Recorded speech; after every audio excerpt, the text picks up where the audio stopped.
Welcome to Chik Chat, the podcast where the girl with many titles talks about life, the good and the bad, and everything around it. We're going to sit, chat, share life stories and experiences, from business to relationship.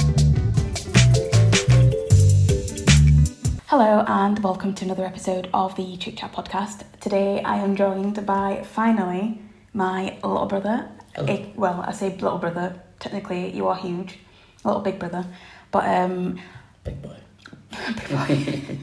Before we get into it, we are away, both very, very tired, and Dad's having a nap, so if we have to stop, we might have to stop, but you might end up meeting someone else in the family. But yeah, so honestly, this isn't planned just because I feel like I wanted this podcast to be raw. Yeah. And there are so many things that we could talk about and do talk about together. So for people that don't know us, we are best friends, we're very, very close, but there are just loads of things that growing up I feel like we've always done and it's been like normal to us that haven't been to other people. So I just thought if it's not planned, then yeah, it should be good. Yeah.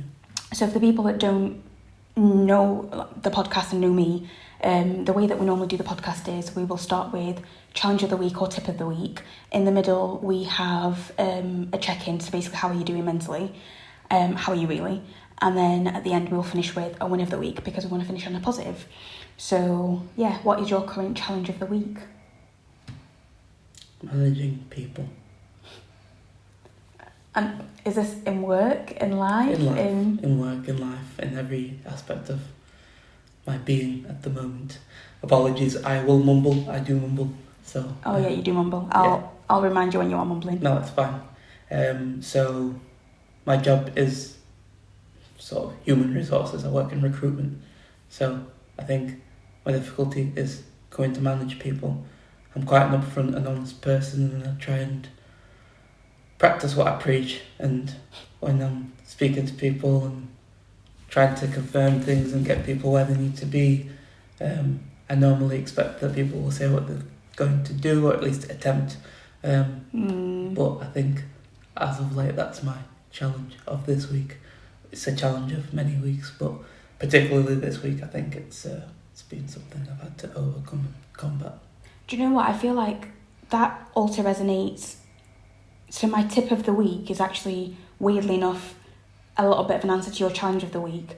I feel like managing people's expectations is really difficult. And like with me working in marketing, someone can come to me with a brief and say, could you create X, Y, Z? Or I've got an idea, or I'm talking to someone, whether it's in life, it's in business, it's in whatever. But what I'm starting to realise is just because I think someone's got what I'm saying and it makes sense to me, it doesn't mean that they fully understand. So I need to start clarifying and giving specific options and examples. So for example, today's an example where we're talking about going out. So I was like, because we're dealing with different people with different expectations that do different things, it's easier to just come up and say, right, here are 3 options. Once you've got your 3 options, pick one. Then there's no beating about the bush. There's no, oh, but I wanted to do this and I wanted to do that. And there's no, but I'm unhappy, because it's then a vote. So yeah, I like to think of it the way that you think of it. But the back of my head says that there will still be something that happens, and those 3 options are not cohesive enough for them. But I feel like there's always going to be something that happens, but at the moment I'm trying to focus on my mindset being more positive, because I feel like, for example, with me and you, there's very much, we don't have to explain things. It's like we read each other's minds. Like I find it easy being around you and I can shut off, because if we're making plans, it's what it says is. Yeah, exactly. It's on the tin. Yeah. And if I ask you a question and you answer it, you are being completely honest and open, and you're not holding back. Yeah. So I feel like the way that me and you are makes it so easy that when I look at other people in life, it frustrates me. But if I stick with being frustrated, I'm going to focus on the negatives. And if I focus on the negatives and always thinking something else is going to go wrong, then... I do that, but I don't focus on the negatives. But I feel like mindset, you don't realise you're focusing on the negatives, but what I heard you say is you're going to have 3 options, but there's still going to be something wrong. Whereas in my mind, I'm like, okay, I'm going to have 3 options. Someone might still not be happy, but that's when I turn around and say, okay, I presented you with 3 very viable options. Work away, if that's what you want to do. Right now, I'm practicing walking away. Maybe not always the best, and I don't always do it very well, but in my mind... It's that practice of walking away. Yeah. Walk away a lot, though, is my problem. But, I don't have an attachment to things, so as soon as I do walk away, that's it, I'm done. I'm no longer invested. If none of those 3 options were viable, you don't want to give a solution, that's fine, I will walk away. Yeah, you're very like... Yeah. Yeah, which works with us. And I feel like very much the people that I vibe with the most, there's that understanding. But with you, what I'd say is, if you walk away and say, okay, well, I've given you an option, still come back, because I think people also have expectations, depending on who the person is. If it was me and you, I'd have the expectation that because you're my brother and I see you as my best friend and the person that understands me the most out of basically everyone, that we should find a solution. So if me and you didn't find a solution, I go straight from we are okay to, oh my God, what if one day we just stop talking and never talk again? Would you just do that to me? And I know you wouldn't do it to me, but that's where my mind goes. But I feel like I'm good at communicating what I need from you, even if it doesn't always come out in the healthiest way. I'll come back and try and find... Yeah, exactly. And not everyone else is like that. So I feel like sometimes with other people, it's just finding that balance of how important are you for me to figure out what I need to do to make sure that this is okay in the end. Because with some people, yeah, it'd just be like, done, walk away. But then there are some people that matter to you and you matter to them, and you don't just kind of want to cut it and leave it. Do you get what I mean? I do. But it's not that easy. But anyway, It's not that easy. I feel like we're talking about a conversation that no one else understands, but there's good advice, but there's also underlying themes. So anyway, that's a tip of the week and a challenge of the week. I suppose we've already kind of got started, and do you know, I'll give a bit of background. So there's 2 years, 7 months between us. Growing up, I think we were, well, apparently we were very close as like young kids, Yeah. and have always been really close. Yeah, apparently when I left my mum and dad's bedroom as a child, I literally just picked up a blanket and pillow and I said, I'm going to stay in Chik's room. Yeah. And after that point, it was just a case of, we were just besties. But Mum says that she found that hard because you just like started walking. She wasn't ready for you to leave. Like they'd got a plan, but you were just like, no, I want to be with Chik, so I'm off. So yeah, that's how we started off. We were always close, but obviously siblings argue. I don't think we ever didn't get on. We had spats, but it was never anything that was like... detrimental. Yeah. But then I feel like, so then our dad got ill, and I feel like that then brought us together. I don't know if it's true, but I don't remember more than half of the time when Dad got ill. Yeah, so for me, all I remember is when Mum and Dad had moved to Belfast. That's when I moved back in with you that summer.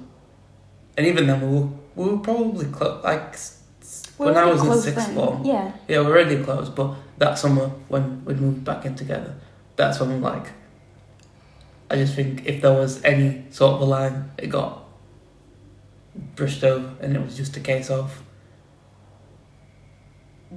no matter what, it's us two. Yeah, you practically just saw me at my worst that summer. I think I saw you at your worst. Yeah, you probably did. Yeah. I can't remember that either. Like, I remember living together. I don't remember Dad telling us that he was ill, because he told me that he phoned and told us on the phone. I found that out. We were all still in Sheffield because Mum still lived in... Oh, was Mum still in Sheffield? Yeah. Oh, yeah, because she moved because he was ill, yeah. She didn't move because he was ill, but... Well, that was the main reason, like, she wanted to also be there. Yeah, but I don't remember being told that Dad was ill. I just remember going from... I faintly recollect. Because that year of sixth form, was I dating Simon then? Because I feel like we must have, like, we did everything together that summer. The only time we didn't do stuff together was when, like, you went to work, I went to work. Because basically, so I used to live in town, the top of town. You worked in Vodka Revs, and it was, like a 5-10 minute walk to work. Yeah, it was really, really good. And then obviously because I lived on my own and it was a 2-bedroom apartment, just us living together as well was just, it was just easy. Yeah. Like, you like cooking. Do you know what's weird? I'm starting to realise that us living together that summer is reminding me of, like, me and G at the moment, which is wild. You're dating your brother. Don't say it like that, but it is weird. No, but obviously there are, like, qualities that you have. Yeah, people taking care of certain situations. Yeah, exactly. It's about complimenting another person. Yeah. I feel like a lot of times we are completely different people. Again, like, I'm a completely shut off type of person. Whereas you're quite open, you like meeting new people. I like meeting new people, but I'll never extend myself, whereas I feel like you make an extra effort. Only because I know that that's what I'm supposed to do. And if I want to be anywhere in life, I have to push myself. Yeah, especially in my work. I guess in mine as well, but it gets to a certain point where I don't want to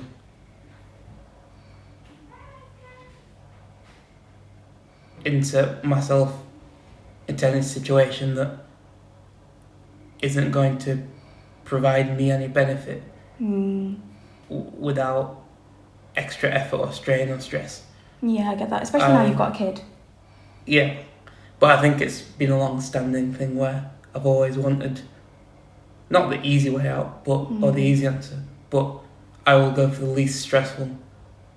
And if anything starts causing me stress, that's when I will shut off and you literally shut down. Yeah.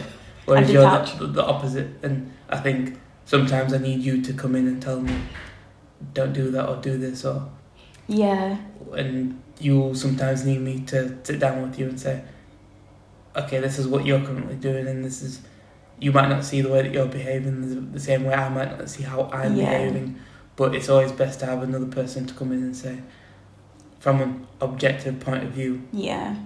Subjective. No, objective. Objective point of view. This is how it's seen by. Yeah. Not you. You're too close to the situation. Yeah. You need someone else to tell you exactly how it is. I think so. It's a case when you've sort of met G, he caters to your needs, and I feel like, again, the type of person I am, I cater to other people's needs. Not necessarily that I don't put myself first, but I normally think as long as the people around me are happy, that'll make me happy. Yeah. Obviously there's some situations where I'll put my foot down and say, I can't do that. That doesn't work for me, or that doesn't work for certain people. Again, like you said, I've got a daughter now, so I rarely ever see you do that. My priorities lie. But I rarely will do it unless I need to. So that'll be the case where I'm like, okay, we can't do this now, or let's not do this right now. Yeah. I try not to, and it's probably my personality is it called laissez-faire? Like the type of...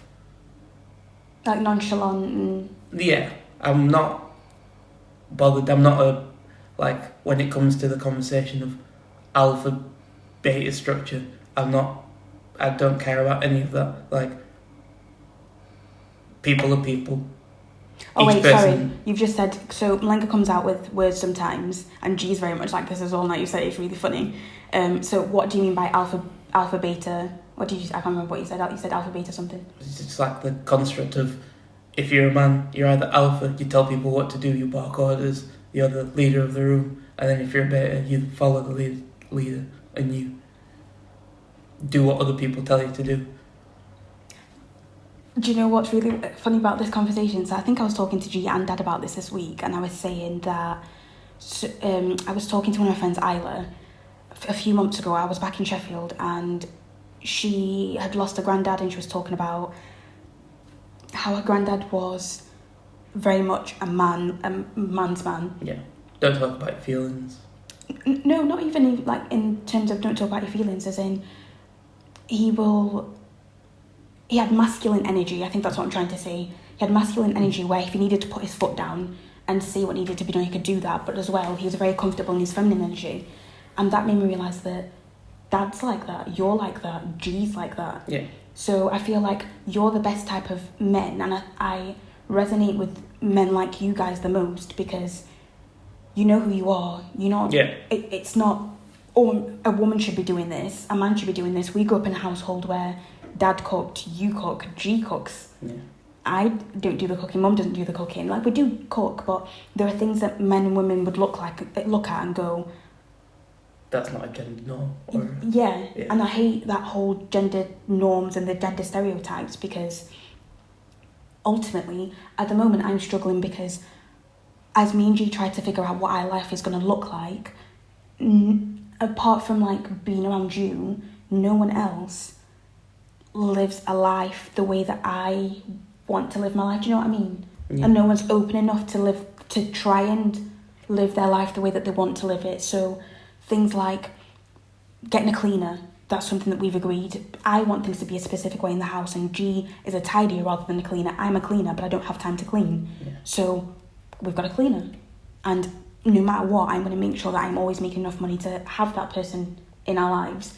We've been getting HelloFresh for the last few weeks, and then we decided, because G hurt himself, and I was like, right, I feel bad because I feel like I at least need to give a bit of input. And I'm also trying to manage my own expectations in terms of what do I think I'm supposed to be doing in the house versus him, because sometimes I feel guilty, but then I'm like, but why are you feeling guilty? Because if you look at the things that you guys, that me and him do, you'll start to find that there's a balance. And I was actually saying to him that I've realised that a lot of where I'm a list person, and I want to, like, I want to sit down and organise our house and go, okay, these are my expectations of what I should be doing and what you should be doing. Do you agree, yes or no? Okay, how will we do it? It doesn't mean that forever we're going to have a cleaner if that's what we decide. It doesn't mean that forever G's going to be the one that cooks. It doesn't mean that forever I'm going to be the person that drives. It just means that that's normally what I will do, but then sometimes we'll swap. Sometimes it'll be done in a different way. But no one else lives like that. So even going to Mum and talking about like getting a cleaner again, it didn't work for Mum. So Mum's like, but why do you need a cleaner? But I'm like, just mentally I can't deal with how much I've got to do in terms of work and deciding. I had to fire someone this week. I'm having to keep on top. I'm chasing clients for payments. I'm doing so much in work that my mind is constantly clouded, and I need some parts of my life to just be like us. Straight to the point. Straight to the point, exactly. And it's good morning. Hi. Yeah. You right? Yeah. You. Yeah. Cool. Thanks. Bye. But exactly. And it's weird when you try and explain that to other people, because some people are like, yeah, but you're the woman, so you should be doing X, Y, Z. We were talking about, like, if we decide to have kids, what's that going to look like? Because I work for myself and G is a full-time job. So even we've got to plan a few years ahead of where we want to be, just so it's going to make sense in terms of, like, where his job is and where mine is. So anyway, I'll let you carry on with your... I've just realised I, like, cut you off and started off on my own tangent, but yeah. I can't even remember. My memory is like a goldfish. Yeah, so is mine. Trauma.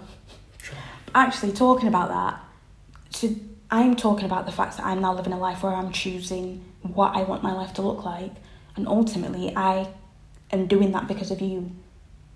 Like, literally. So one day a few years ago, he messaged me and he was like, so me and Chloe have been watching Teen Mom, and the girls that they watched for years have ended up in therapy and have businesses, just figure life out on their own. Can you remember, like, I must have been having a meltdown about something?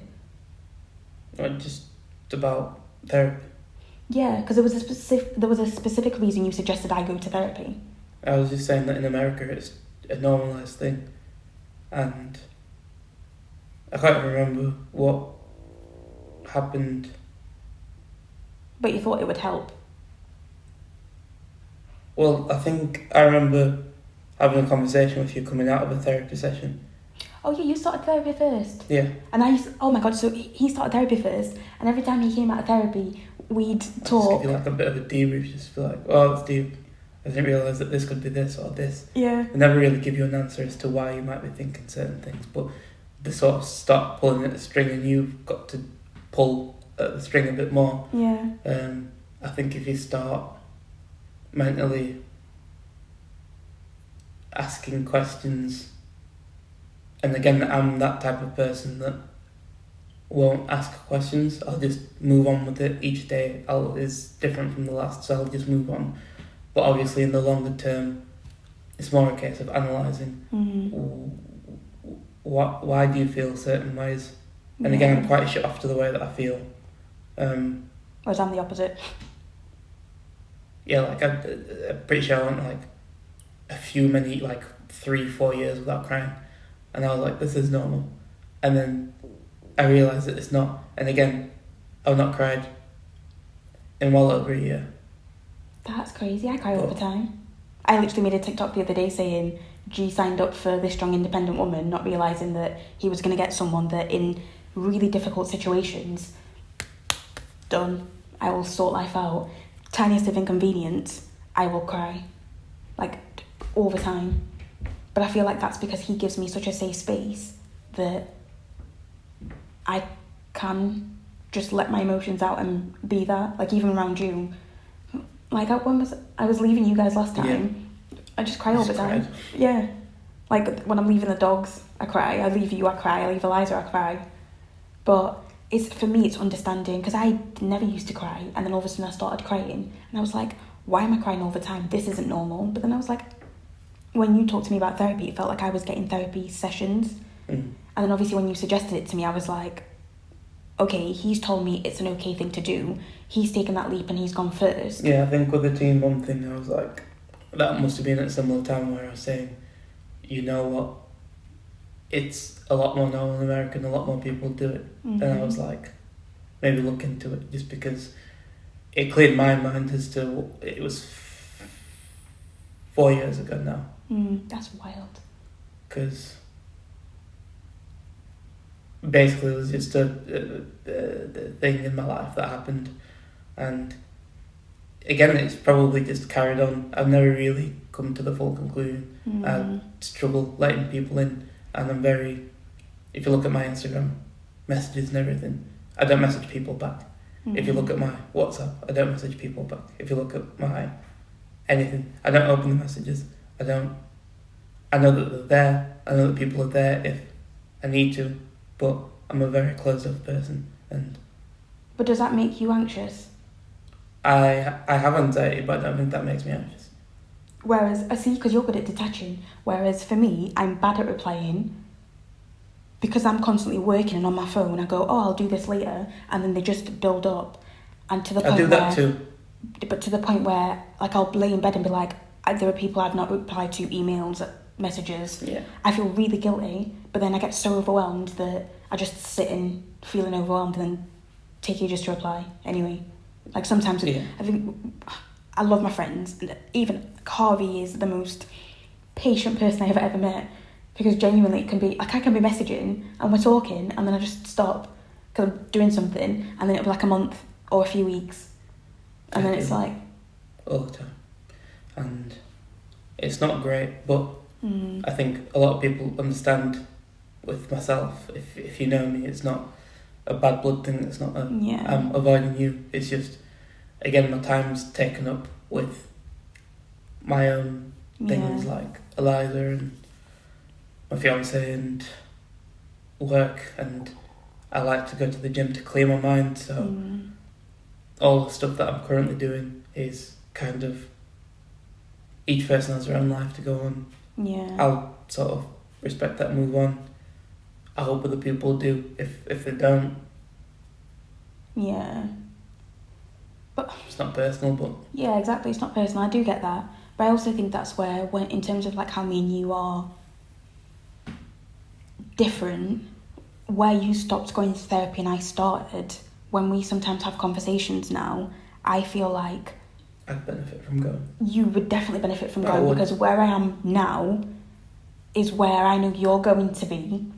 And in terms of like figuring things out, because sometimes obviously like I don't want to tell you what to do, because I know you. I feel like you need to figure life out on your own, and yes, I'm there to guide you and to help guide you. I'm your sister. That was a similar conversation I had with Dad.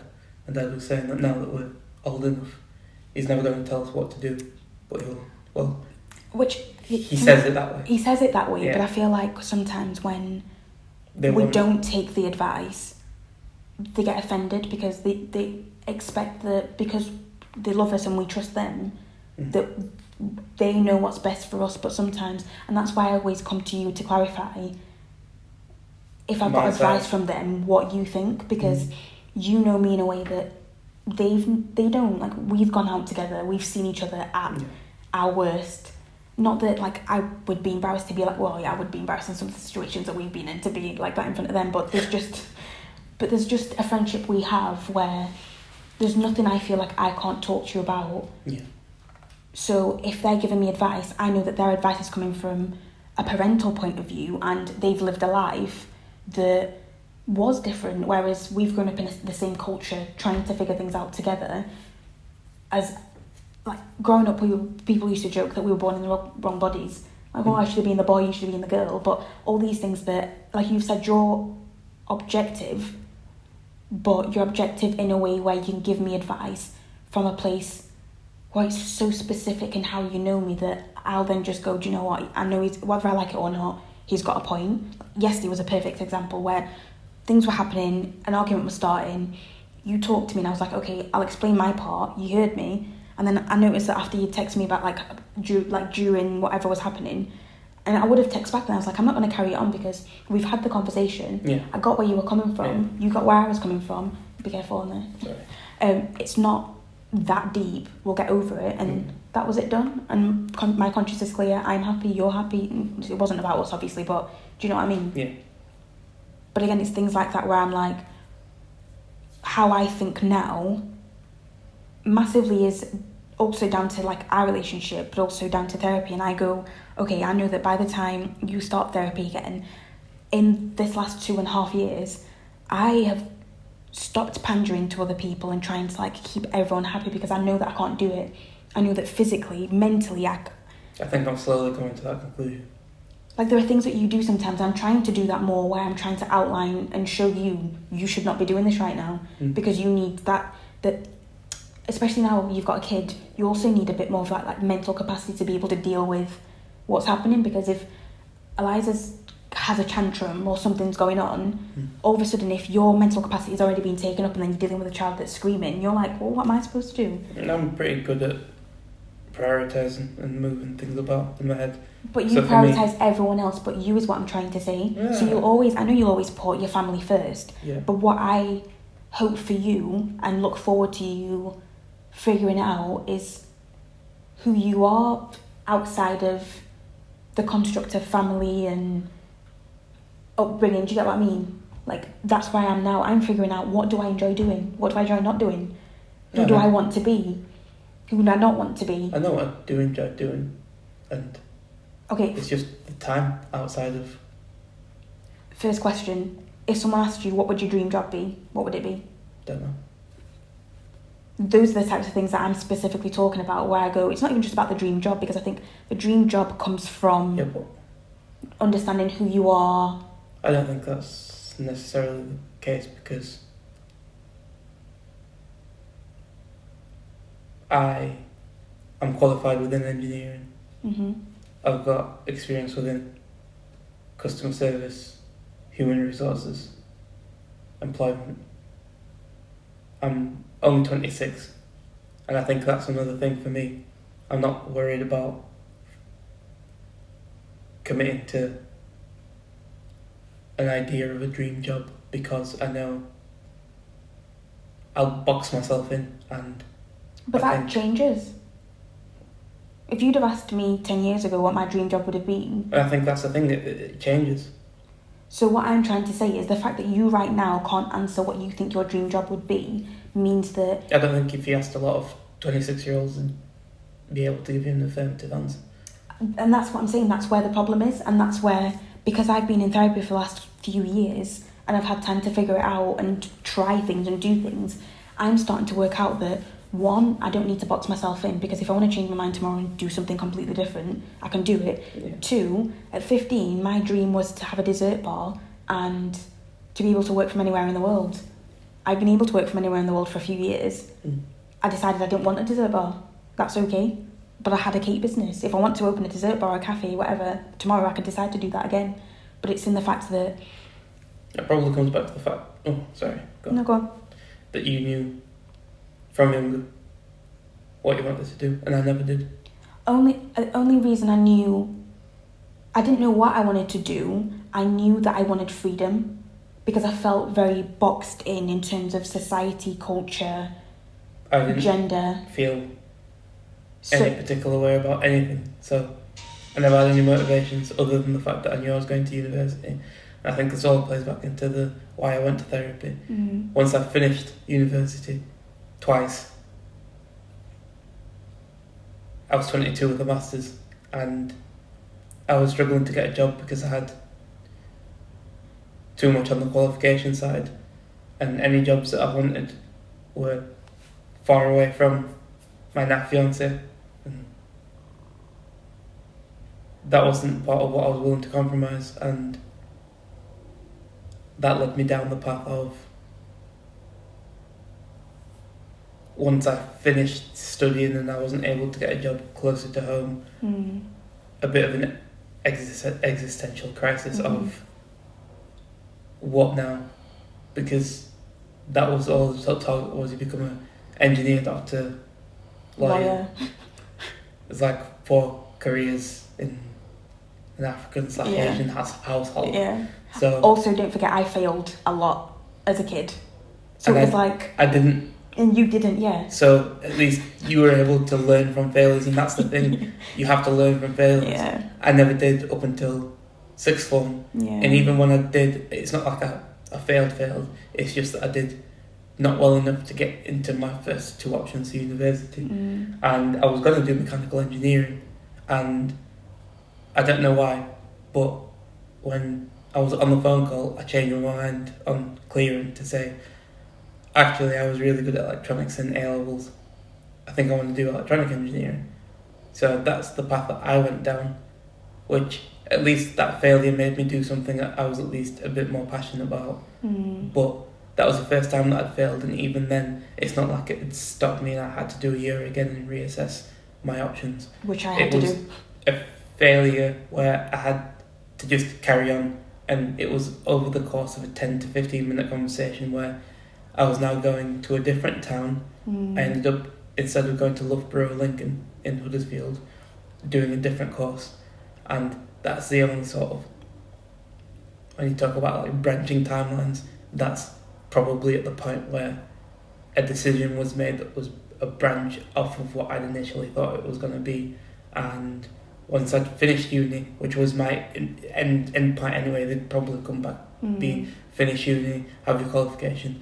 It was then find a job, but even then there's no ideal picture as to what that job is going to be. Yeah. And when I couldn't get the job, that was the crisis of, what do I do? What am I doing? What's my purpose? And not what's my purpose in life, because that's a bit deep. But no, but internally and subconsciously, you were thinking, what is my purpose in life? Because that's normal. We all do that. I think ultimately, outside of finishing uni, my only other goal after that was to own a home, own a car, have a house, and then have a family. And then have a family, which you've technically done. Which yeah, but then I'm 26 now. I still don't have a dream job. But everything you wanted. Yeah. Outside of the dream job you've got. And I'm, again, it's probably where I struggle in understanding what motivates different people, how I can manage other people, because you need to understand what motivates someone in order to get them to do something, which is my career. It's not that I'm forcing you to do it. Ultimately, people have to be the people that decide to do what they want to do. But being in that level of getting people to do things, it's difficult, because I think that people will think the way that I think. And even though I didn't get to where I am through the path that I thought it would take me, I did do what I planned on doing and intended on doing. No, I was just thinking as you were talking then, do you know what's really funny? We grew up with similar pressures, and then obviously then different gender pressures as well. But the gender pressures, for me, I've always felt like an outsider. Like I don't fit in a specific box. And I don't know. And I think that was my thinking. I felt like I didn't fit in it. I still probably feel like that. I still feel like that. But I think that leads or falls back into what I was saying about falling into the alpha beta structure, because that's your general society. You've got your jocks, you've got your nerds, then you've got your cheerleaders, then you've got the women that sort of do everything else at home, cooking, cleaning, whatever. And then I just think we're raised in a household where there was enough of a difference that you could become what you wanted to be without being boxed into you need to clean, you need to do this, because I had to clean, I had to do all the other stuff. And at the same time, whilst I think they wanted you to go down the medicine because I wanted to do biomedical engineering, and when I failed my AS levels, I specifically moved to a different college because I wasn't being allowed to retake maths.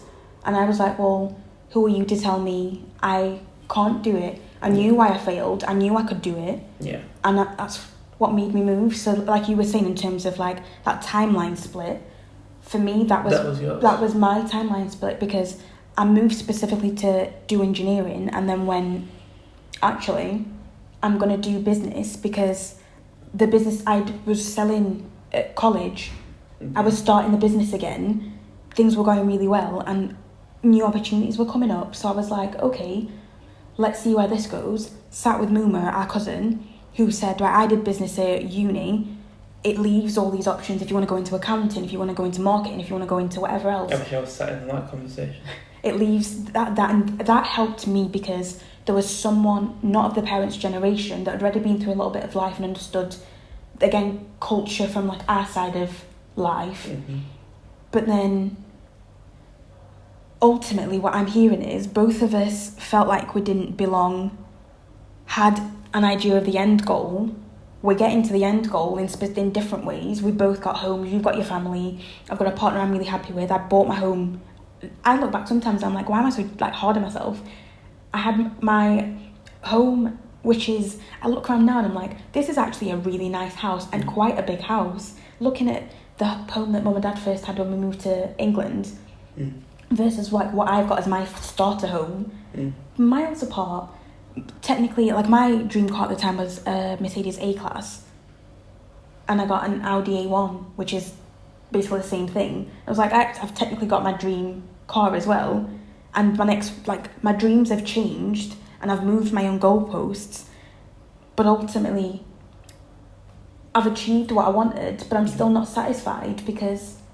Yeah, and I was having a chat with someone that I know about you focus on the things you don't get done a lot more, and you beat yourself up about it, and you try and spend a lot of time analysing why things have gone wrong. But then when you do get successes, you might spend a day or a weekend celebrating it, and you move on to the next thing. But that's, I think, our nature is to, again, that's my presumption, is that everyone thinks of it, I think, but it's to think about the bad things a lot more than you do about the good.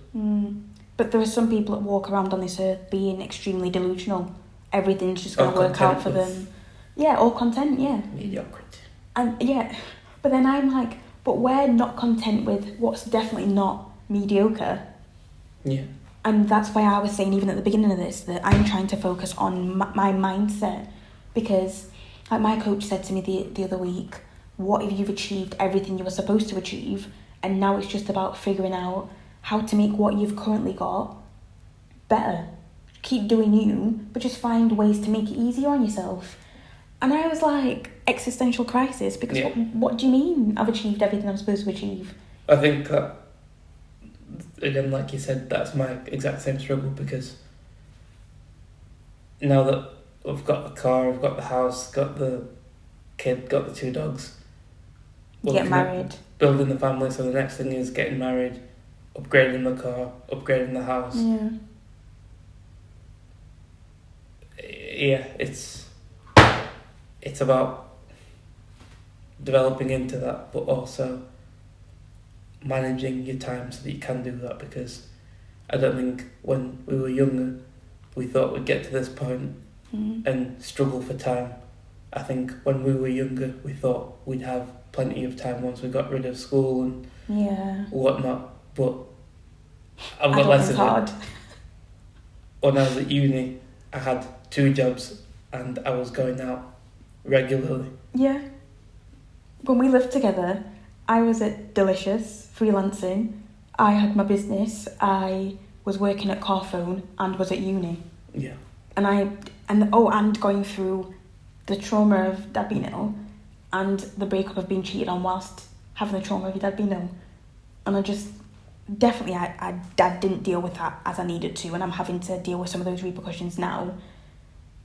But we just got on with it, and we just did it, and we had fun, we got through it. And like you're saying, now I look at it and like, I just feel tired all the time. Yep. I feel like people are going to be watching this being like, that guy's tired.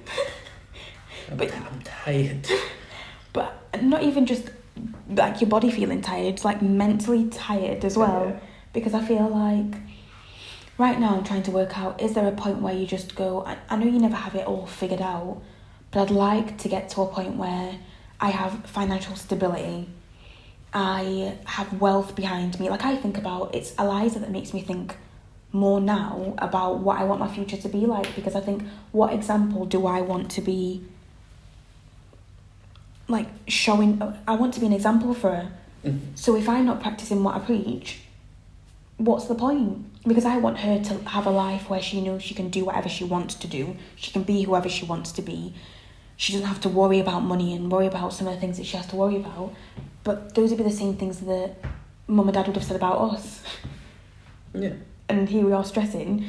But I feel like with her it'd be slightly different as well, because it's a generational thing. Yeah. So I think mum and dad set things up for the next generation. And for us to execute. Oh yeah, the motivated us to be at the point of self-sufficiency. Yeah. But it's our kids that are going to benefit from that. Yeah. Because ultimately, like, I was laughing, even like in my will, if I died, stuff goes to Eliza. Like, I've got you in there, and I'm like, these are things that, it's weird thinking about you, like, mortality, but at the same time, when we found out that Claire was pregnant with Eliza, that's one of the first things that we looked into. You've got to sort out your life insurance, because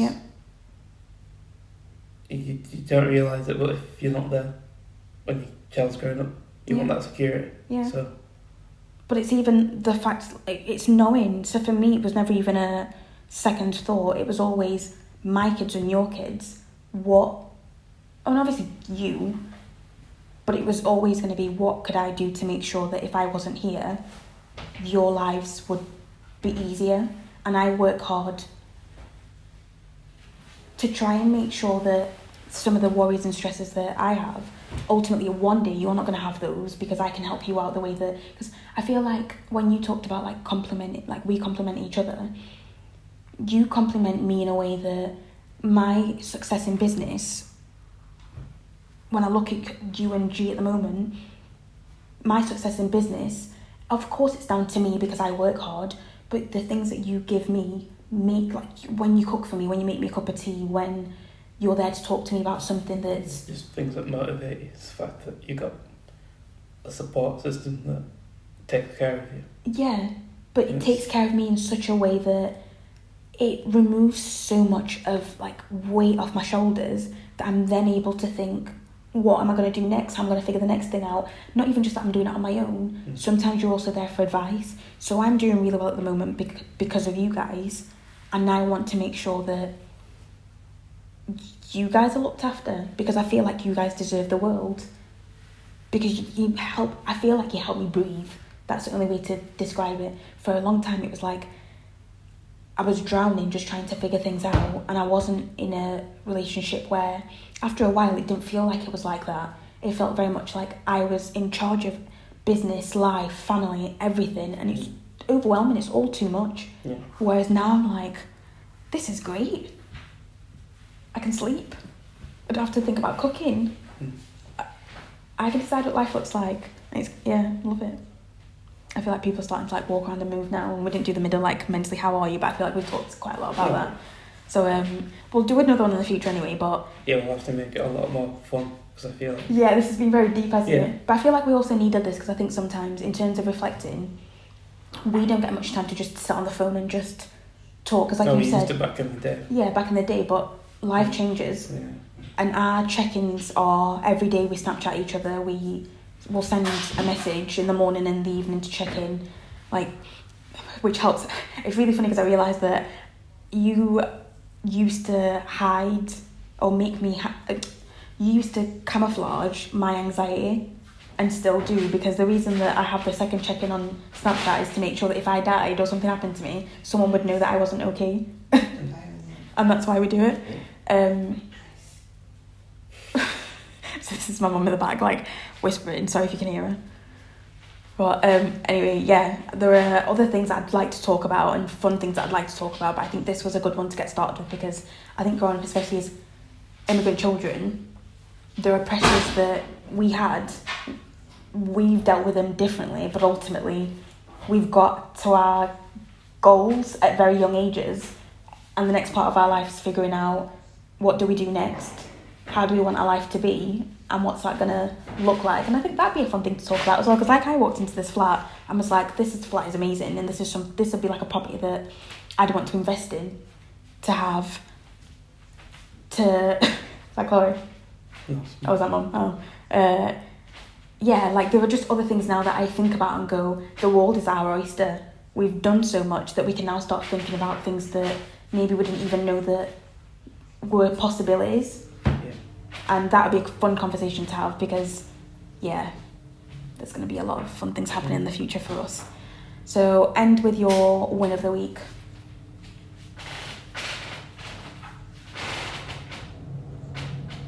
I'll let you think. I'll do my win of the week.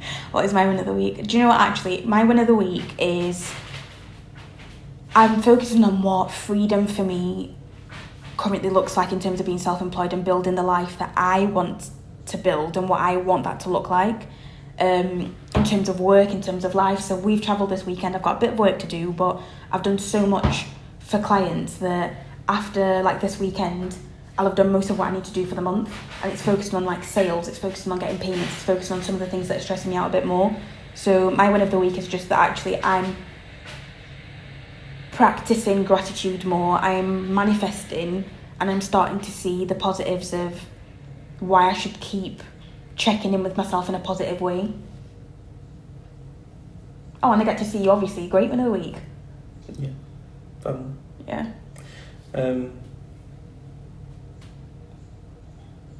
Yeah, mine's just... Sorry. That's alright, it's yawning. No, mine's just...